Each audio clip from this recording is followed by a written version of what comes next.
आपने किसी को नहीं दिया हो। कौन सा? सुनो। कि वह भूला लूंगा तो ऐसा और जो किसी और ने लिया ना हो।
हम समझा रहे हैं। कुछ अधिक नहीं बस इतना ही, ऊपर न मरे नीचे न मरे, निस में न मरूं दिन में न मरूं, भीतर न मरूं बाहर न मरूं।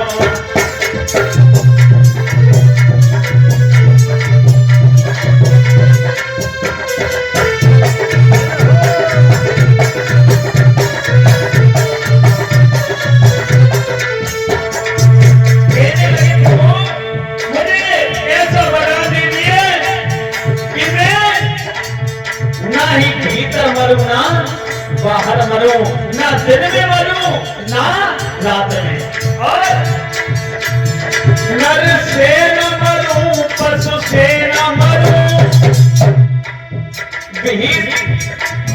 भीतर न मरूं बाहर न मरूं। ऐसा कोई हथियार नहीं प्रभु में जो किसी से मरूं।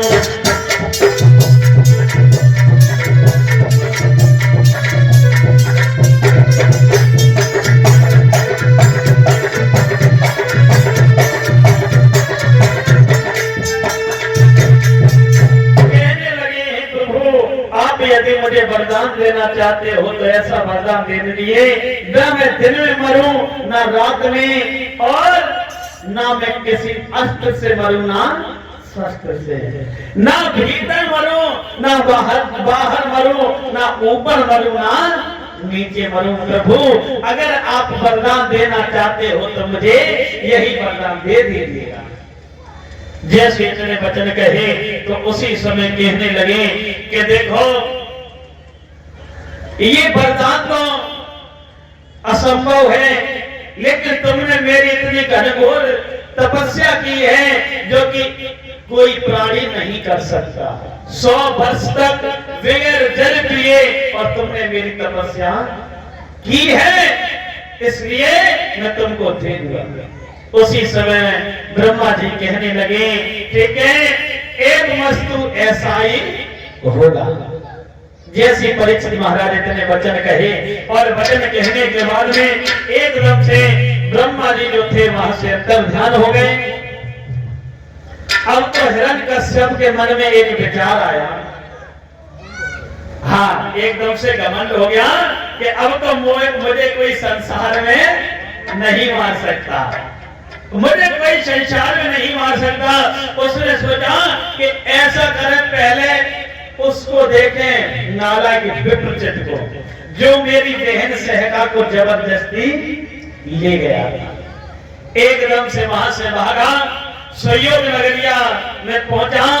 क्या देखा कि जो इसकी बहन सहका और वो विप्रचित जो था एक ही पलंग पर लेटे हुए हैं, आधी रात का समय है।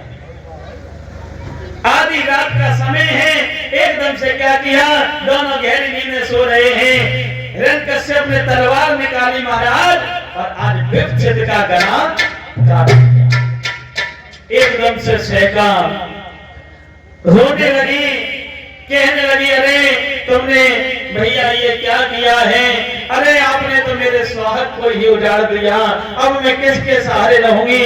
जैसे इतने वचन कहे सजनों, तो उसी समय आज वो रो रही है, बिलख रही है, कह रही है कि भैया ये तुमने बहुत गलत किया जो कि हमारे स्वामी को मार दिया।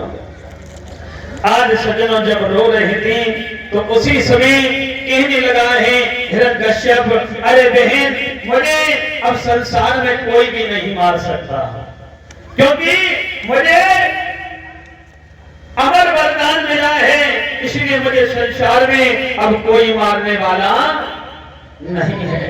जैसे इतने वचन सुने कहे और वो अपनी राजधानी में लौट आया। आने के बाद में अपने मंत्री को बुलाया, कचहरी में मंत्री को बुलाया और कहा, मंत्री मेरी एक बात सुनिएगा, आज से ना कोई हवन करेगा ना ही यज्ञ करेगा, मेरी बात सुनो।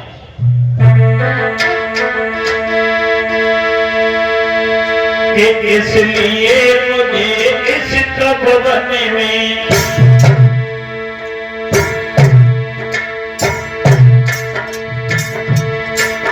इसलिए मुझे इस तपोवन में बेटे पाठ सोना रे यज्ञों और आहुति की मूर्ति, यज्ञों और आहुति मूर्ति आज से ना सोनाई रे।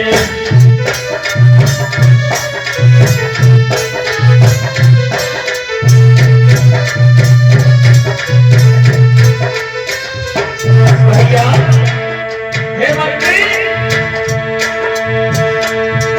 इसलिए मुझे इस तपोवन में बेटी पाची सोनाई रे, यज्ञों और आहुति मूर्ति आज से ना सोनाई रे।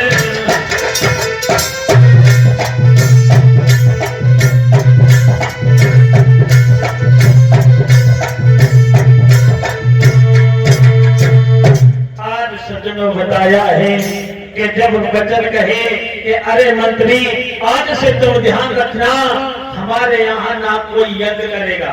परीक्षित महाराज जी ध्यान देना, आज के बाद ना कोई यज्ञ करेगा, ना हवन करेंगे, ना कीर्तन करेंगे, और जितने भी लाल पीले अगवछा वाले दिखे सभी को बांध करके जेल में डलवा दो। अरे ये जो घी जलाते हो व्यर्थ में, इसको खाओ और शरीर बनाओ, आज के बाद कोई यज्ञ नहीं करेगा, और जितने भी तिलक वाले दिखे सभी को कोठरी में डालो। ठीक है परीक्षित महाराज, आपसे ना कह रहे, उधर हिरण्यकश्यप कह रहा है, हाँ है तो बात तो सही है। आज सज्जनों जैसे इतने वचन कहे और वचन कहने के बाद में इधर क्या हुआ कि जो बड़े ही उपद्रव मच रही हैं सज्जनों, उपद्रव मच रहे हैं, तो उसी समय इधर देवों के जो इंद्र थे वो घबरा गए।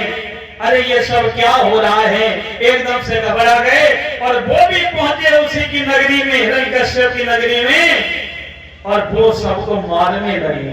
किसी के सिर काट देते हैं, किसी का कुछ कर देते हैं। तो देव ऋषि बाबा नारद ने आकर के देखा कि अरे इंद्र तो रानी कयादु को भी मारने जा रहा है। जो हिरण्यकश्यप की पत्नी थी रानी कयादु, उसको भी मारने जा रहा।